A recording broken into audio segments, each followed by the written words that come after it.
साथ में इटली के प्रधानमंत्री भी मौजूद हैं।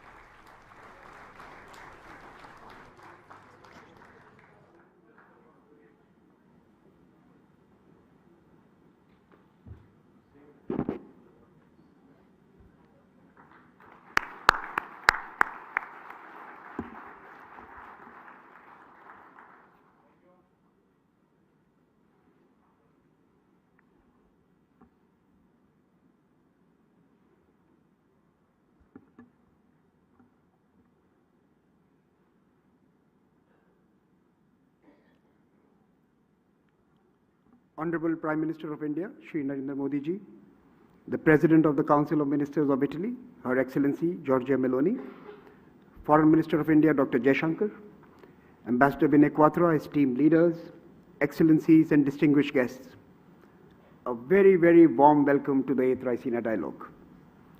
This edition of the dialogue is special. It is the first dialogue in India's Amrit Kal, or Golden Age, an epoch marking the 25 years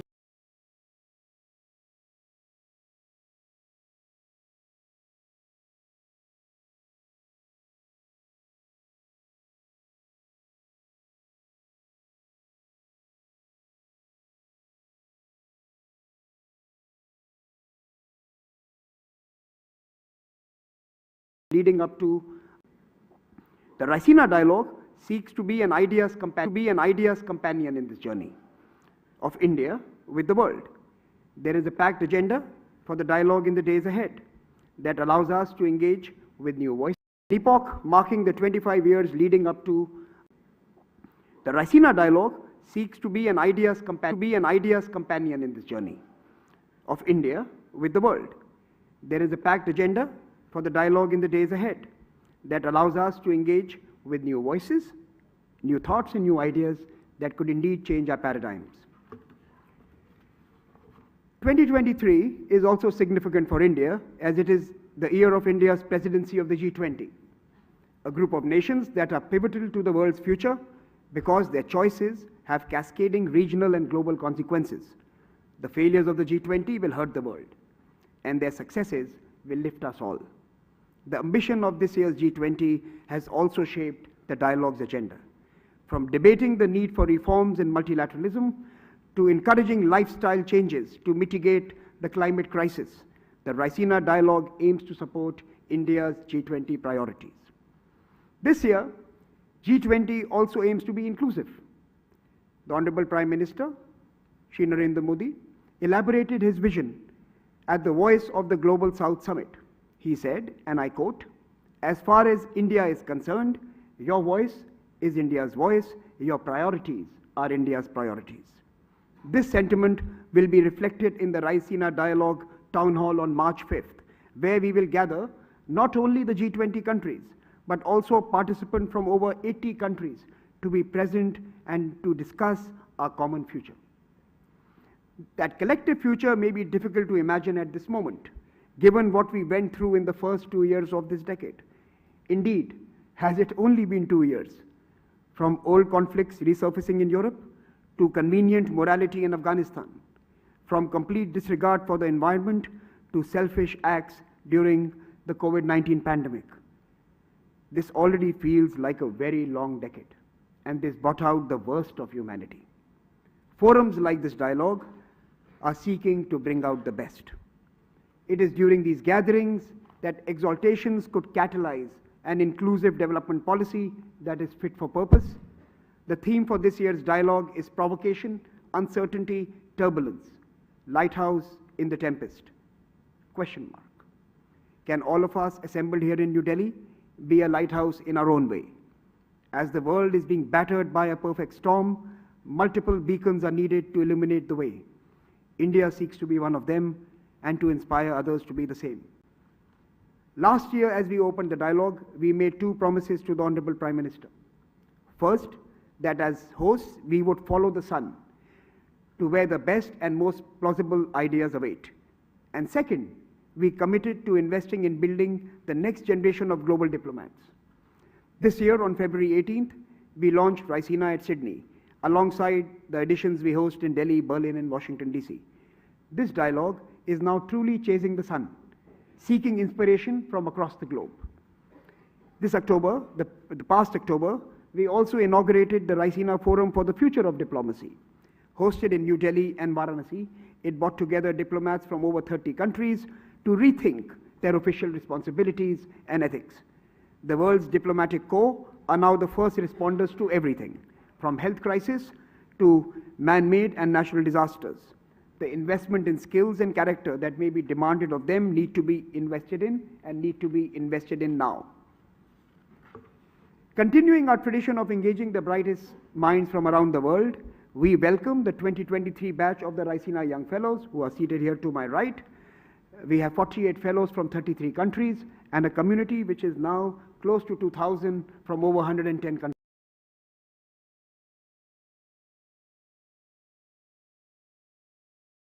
Perhaps that is the only way. Welcome once again, and let the conversations begin. I thank you for gathering here.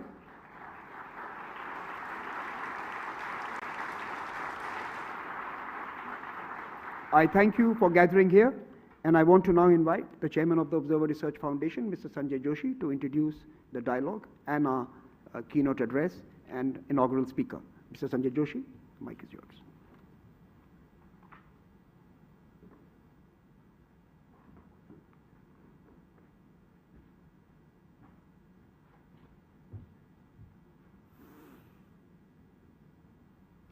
A very good evening to all our distinguished guests. Honorable Prime Minister of India, Shri Narendra Modi ji, our guest of honor, Excellency GIORGIA Meloni, Prime Minister of Italy, Honorable External Affairs Minister, our partners, the Ministry of External Affairs, Ministers, Admirals, Generals, this distinguished gathering assembled in this room for the 8th RAISINA Dialogue. 2 decades ago, the phrase Vision 2020 used to evoke hope and optimism over the future of a 21st century world, riding on the back of global value chains, free markets, into a world of universal prosperity. Well, 2020 came, and instead of a well-lit road going to the future, we seem to have hit a series of blind spots one after the other. And today, the engine of globalization, which is supposed to be the engine of growth, lies broken, rudderless. And as we assemble for the 8th edition of RAISINA Dialogue, we are challenged responding to a world where multilateralism lies fatally wounded. Wounded in wars that spill into multiple domains that no Geneva Convention controls. Trade, global finance, energy, food, everything is a weapon.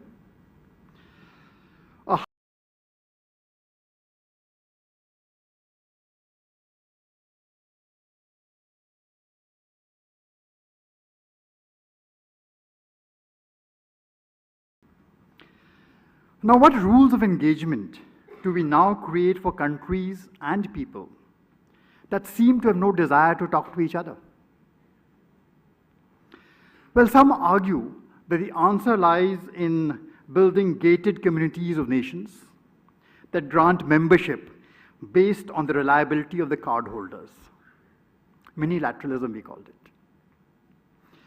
Well, others think that the answer lies in running the world's financial affairs out of a global capital located perhaps in the Swiss resort town of Davos.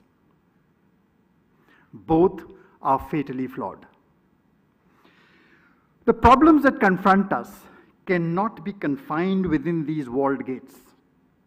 There's a real world out there which will keep invading, shattering the carefully constructed narratives, the norms, the sanctions that prop up these virtual domains.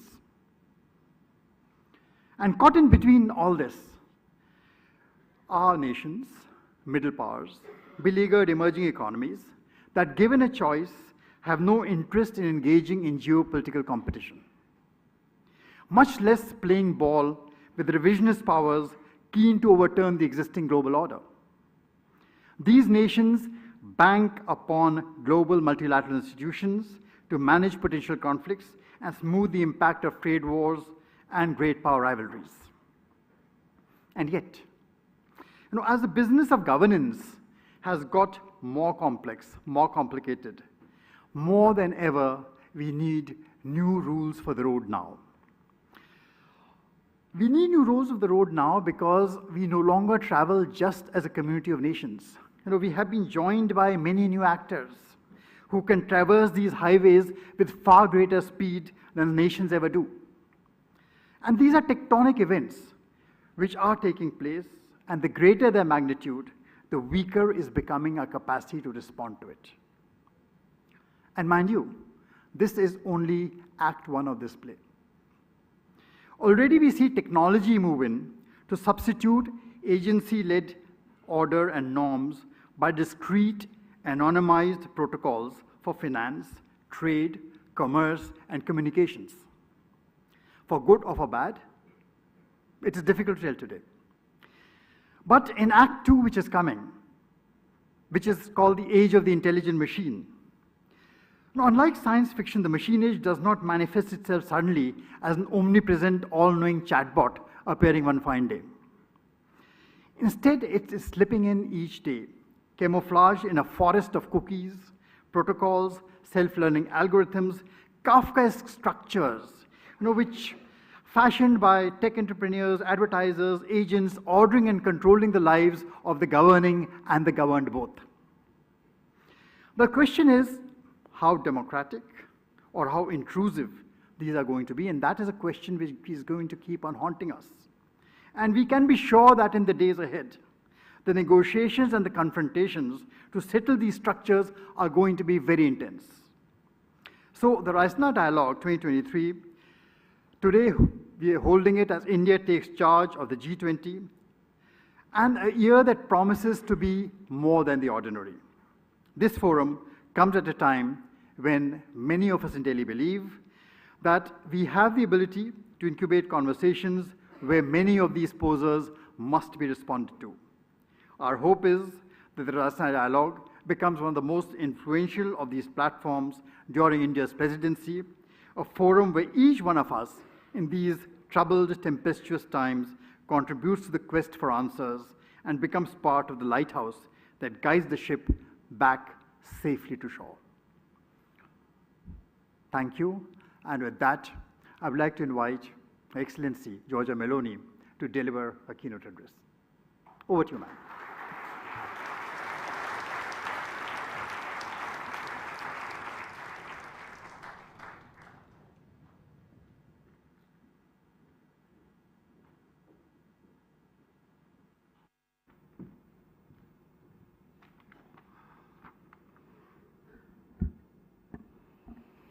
Well, dear Prime Minister Modi, Excellencies, distinguished guests, namaskar.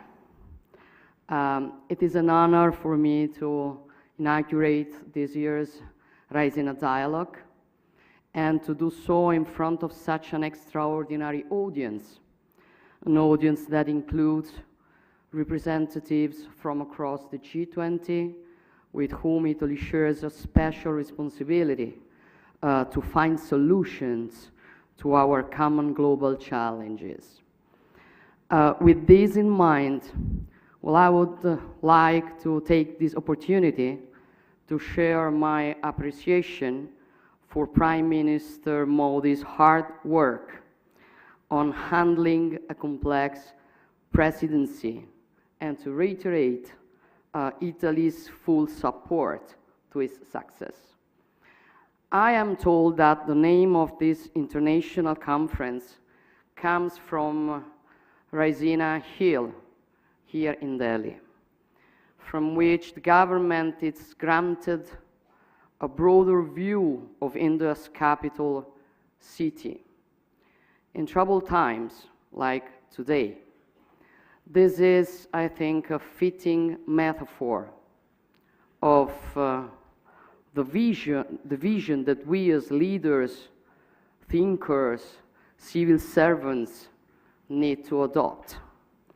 It reminds me of the Palatino, the Campidoglio, and the other hills on which our ancestors founded ancient Rome more than 2,000 years ago, from which an extensive network of roads connected different provinces, leading from the center of the Italian peninsula to very diverse cultures. And I think that it is also the way we need of doing politics today. When I was running for the electoral campaign, I said that I didn't want to climb the institutions to gain power. I wanted to climb the institution, for it is the only way that you can have a better view of what is happening and give best solutions. And that is exactly what I see today. As we look at events around us, our identity shapes our field of vision, both as individuals and as nations. Identity is shaped deeply by geography, and at the same time, our thoughts could be shaped by provocation. Here I would like to try to interpret in a positive way the very interesting question posed by the organizers of this conference. And I will start from the word provocation, which could certainly be considered as an affront to our sensitivities, but also as a spur to think in a different way.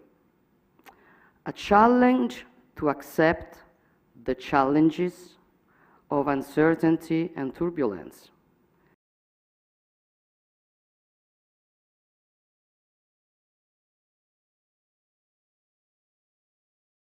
Of our historic times. This is definitely the era of uncertainty, and at the same time, a period of accept the challenges of uncertainty and turbulence of our historic times. This is definitely the era of uncertainty, and at the same time, a period of an unprecedented turbulence. We are in a tempest, and we need to stand tall in considering our common challenges. We need to stand on the hill to take a deep breath and see our lands and seas and their problems in a more enlightened way. We need a lighthouse in the storm. That is why opportunities like events, which risk to be governed only with superficial thoughts and hasty actions. Therefore, let's go back to the fundamental factors, including the geographical one of our identities, and considering some important similarities between the wide and profound wealth of the Indian and Italian ancient cultures and contemporary interests.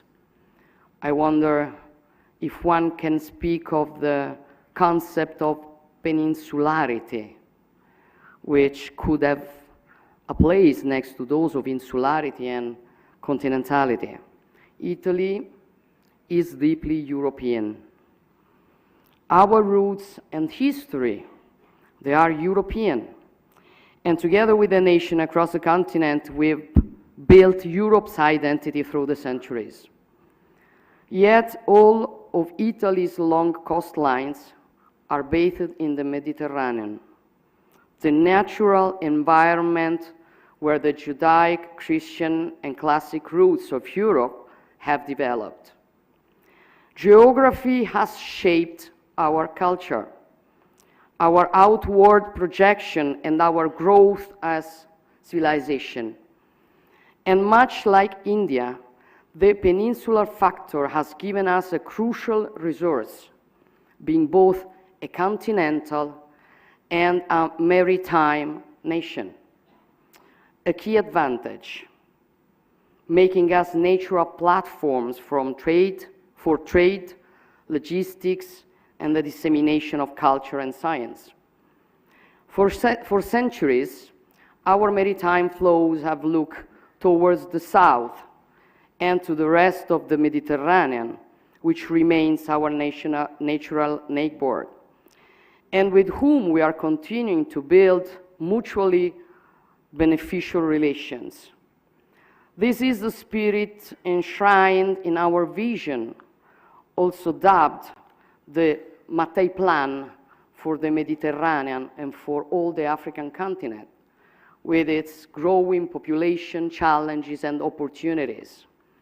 A vast region which has also the resources, starting with energy, which are so crucial for Europe, but which should, first of all, benefit the peoples who are the owners of these commodities. Our objectives are simple: ensuring prosperity, peace, and lasting friendship through collaboration on an equal footing. A collaboration aimed at providing tangible benefits for all, without predatory ambitions, without coercion, economic or otherwise. In those first few months of my tenure, I gave priority to developing equal partnership on common priorities such as energy, and Italy is working to be the bridge connecting the Eastern Mediterranean, Africa, and Europe. Producer countries should benefit from their resources for their own prosperity and stability.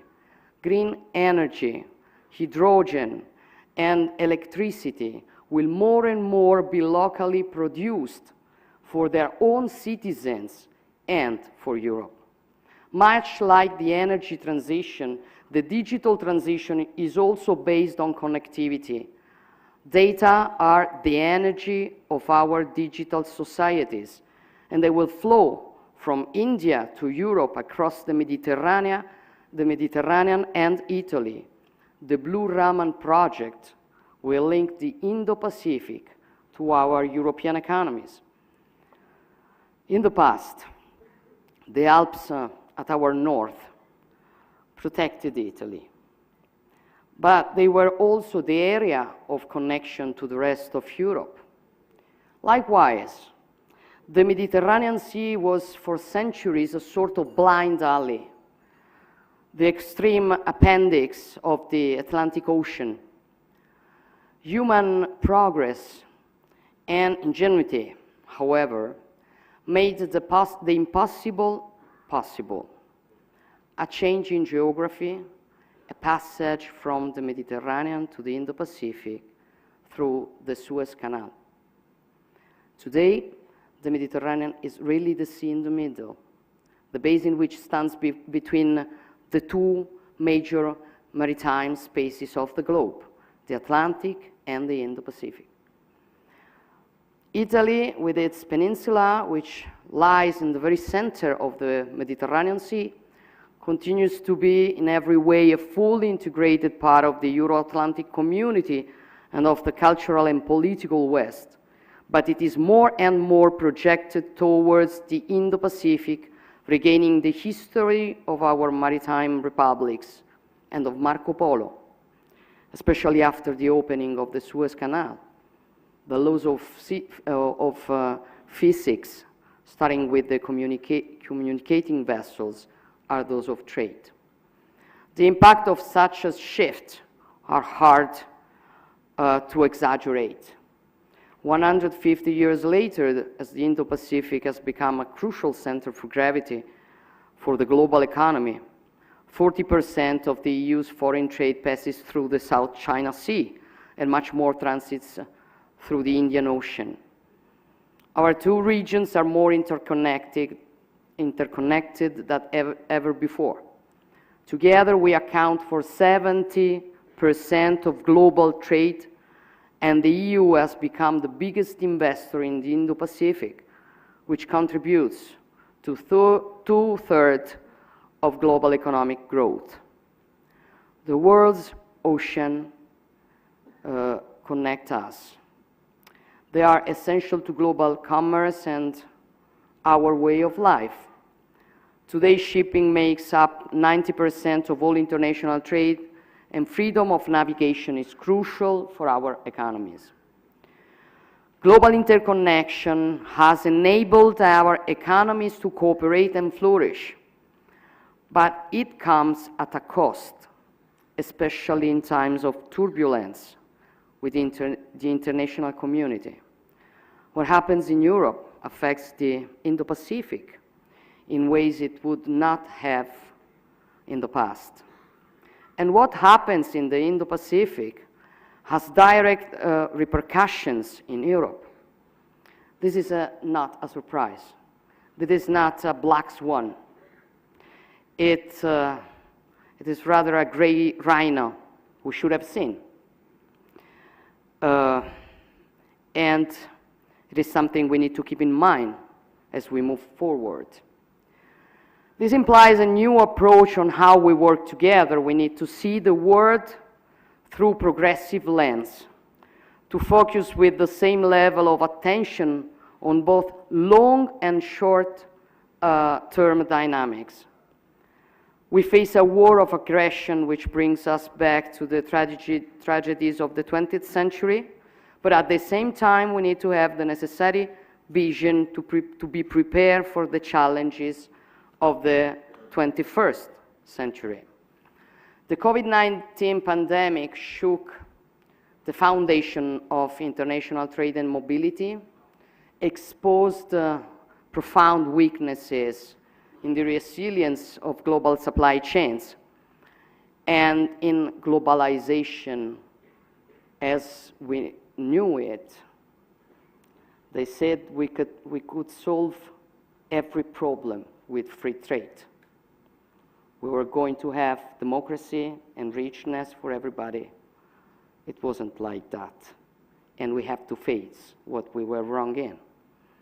As we worked to overcome these challenges, recover from the pandemic's devastating impact, and restore global trade flows, the Russian war of aggression against Ukraine disrupt global energy prices, endangered food security, and sent waves of inflation across the world to the detriment of the most vulnerable, especially in the global south.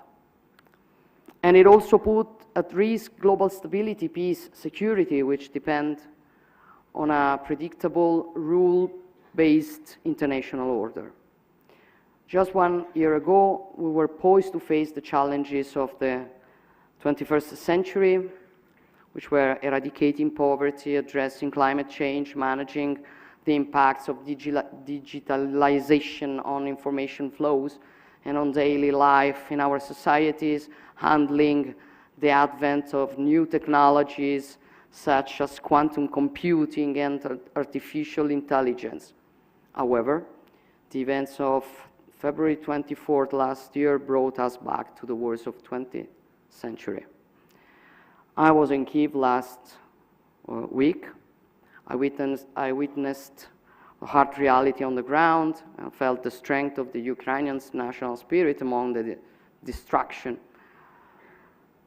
The war is a war in Europe, distant geographically from many other parts of the world, which in many cases are facing their own hardships closer at hand. This should not, however, overshadow the relevance of what is at stake. The Russian attack is not simply an act of war or a localized conflict. It is an act against the territorial integrity of a sovereign nation in violation of the fundamental principle of the global order that enables the international community to thrive. And we cannot allow the very foundations of international law to be threatened.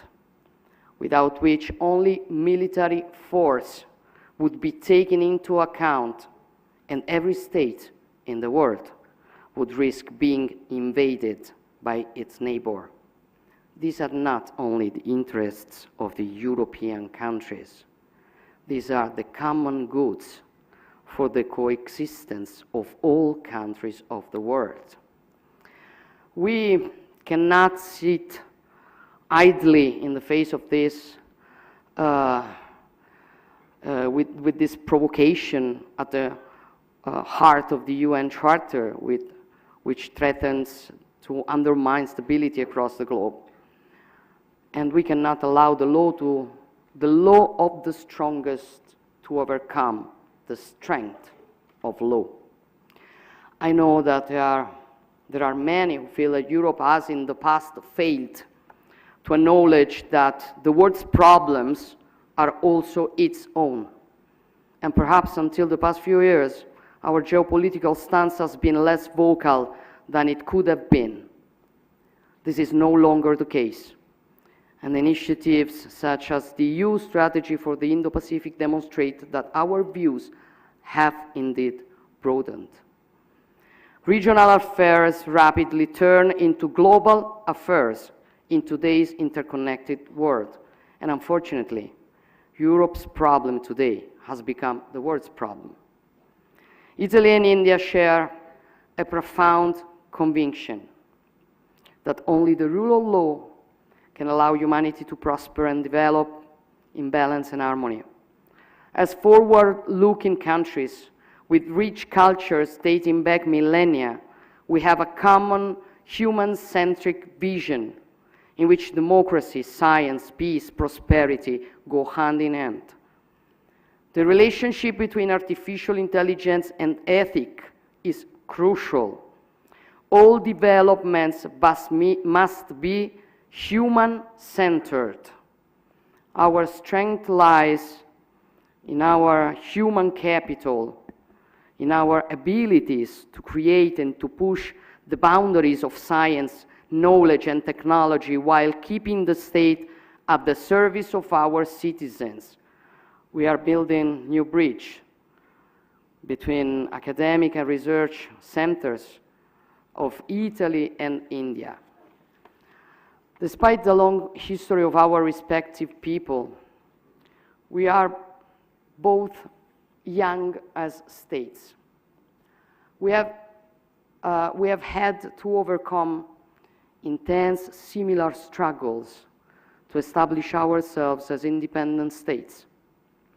It is no coincidence that the Italian Risorgimento was among the sources of inspiration for many Indians fighting for their independence, and that the work of Giuseppe Mazzini, a key figure for Italy's unification, was translated, read, and studied by many Indian patriots. Gandhi himself, whose Young India drew from Mazzini's Giovane Italia, recognized his influence, saying, "There are few examples in the world of a man who alone accomplished this country's resurrection by the power of his thoughts and extreme dedication throughout the course of his life." Our civilizations have met, touched, and influenced each other along the centuries. There are many examples, but one struck a particular chord with me: the discovery of an Indian ivory statue in the 2,000 years old ruins of Pompeii. A powerful testimony of the depth of our historical relations. Our cultures are hymns to life and love, and we will continue to fight with determination against those who worship hate and violence. Terrorism is a cancer that also needs to be faced through a wide international cooperation, and it must be addressed with leadership and resolve. As I sit in my office in Palazzo Chigi in Rome, which is known as the Prua d'Italia, the bow of Italy, I'm often reminded of my nation's maritime nature. As we navigate the waters of the world, we must navigate the new horizons of the 21st century. We need to see better as we move through uncertainty, to strengthen the resilience of our global relationships through greater cooperation and diversification. It is true that, as the title of this year's RAISINA dialogue reminds us, we are weathering a storm, which is a terrible storm, that is making it difficult for our ships to sail through crosswinds and violent waves crashing on the surf. And fear has crept into their crews, and even the most seasoned sailors are hard-pressed to make the right decisions. Those who are at the stern, carrying the responsibility of their crews and of their ships, they can make the difference. And this is precisely the choice we as leaders have ahead of us, either swaying into turbulent waters or guiding our ships towards the safety of a friendly harbor. Our compass is our common endeavor to protect the shared human values that form the basis of our coexistence. India is a key player in this broad landscape, bathing in the Indo-Pacific much as Italy is at the heart of the Mediterranean. And our two countries have important contributions to make together. This is why Prime Minister Modi and I have just announced the scaling up of our bilateral relations to a strategic partnership. Building on bilateral tools and broader programs such as the EU Global Gateway, Europe and the Indo-Pacific, but also Latin America and the African continent, are enhancing their collaboration on all fronts, from connectivity to infrastructure and fair and sustainable trade, while keeping in mind a strategic priority for all of us, which is the energy transition. And this will be a key element in the global fight against climate change, to which we all need to contribute with different tasks and responsibilities.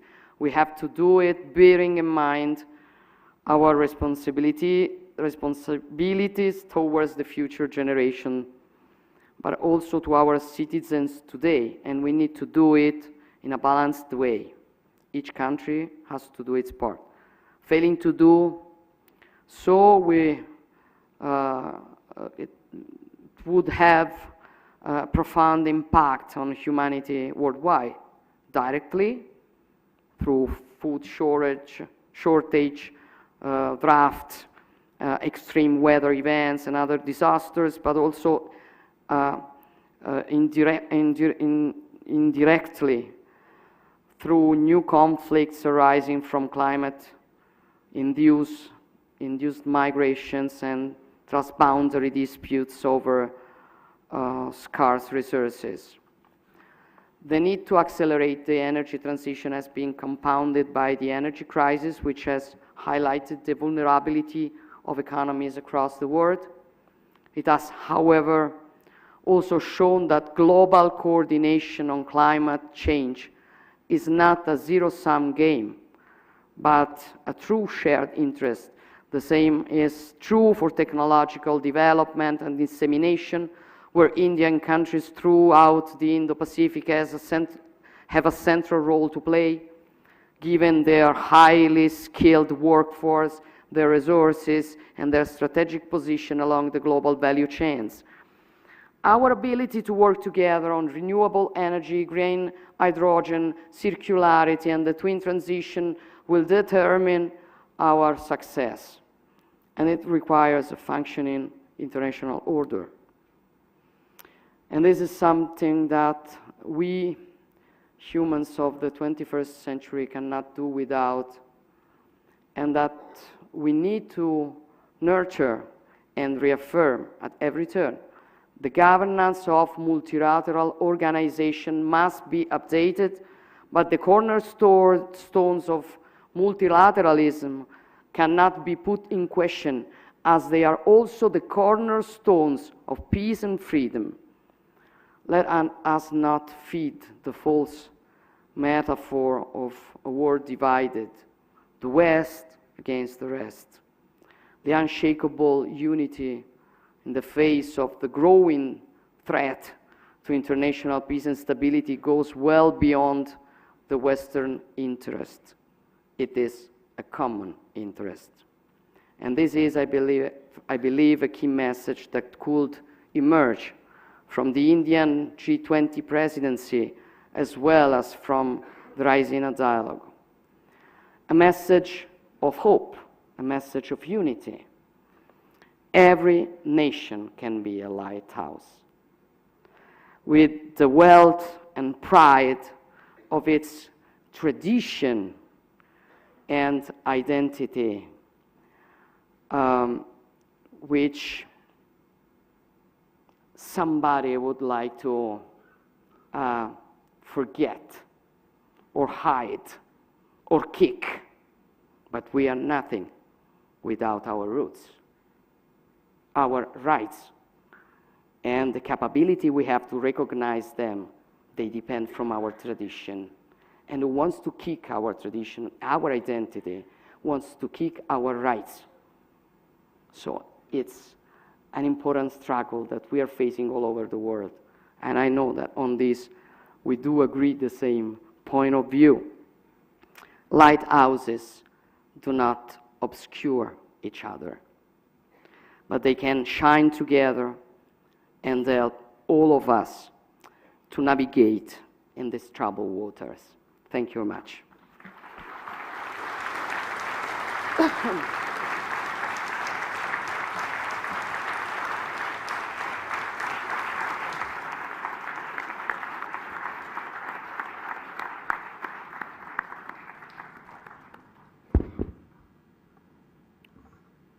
Thank you for that inspirational speech. May I now request the Indian External Affairs Minister, Dr. S. Jaishankar, to propose a vote of thanks.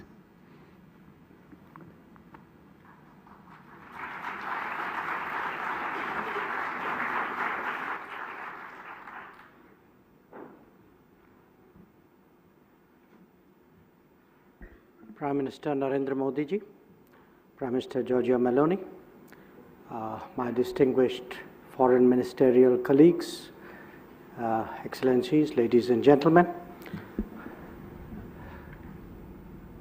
I think you have heard both from the keynote speaker and the two speakers before her about the state of the world. And that state of the world is captured obviously by the theme of this conference. But it's up to each one of us to see whether we put the focus on the tempest or the lighthouse. I think a lot of us, certainly in India, we can see the lighthouse shine quite brightly. We believe that for all the challenges in the world, there is the leadership, there is a vision, there are solutions, and much of that today forms the agenda of the G20. So it's my honor today to propose a vote of thanks. I particularly thank Prime Minister Meloni for joining us this evening. I thank the Prime Minister, Narendra Modi ji, for keeping his word year after year of being here. And to all of you, I wish you a very, very productive conference over the next few days. Thank you very much.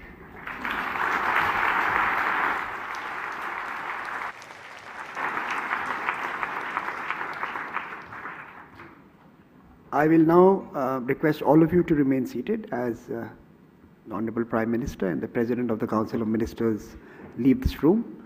I will also request orderly exit from this room thereafter, but first let our VIPs and chief guests leave the room.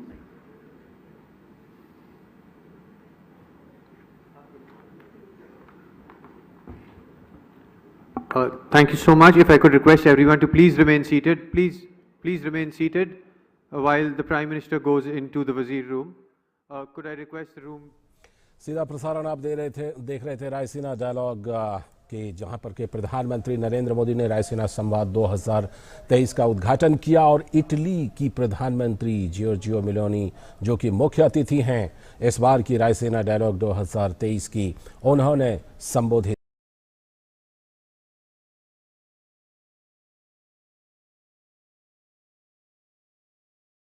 where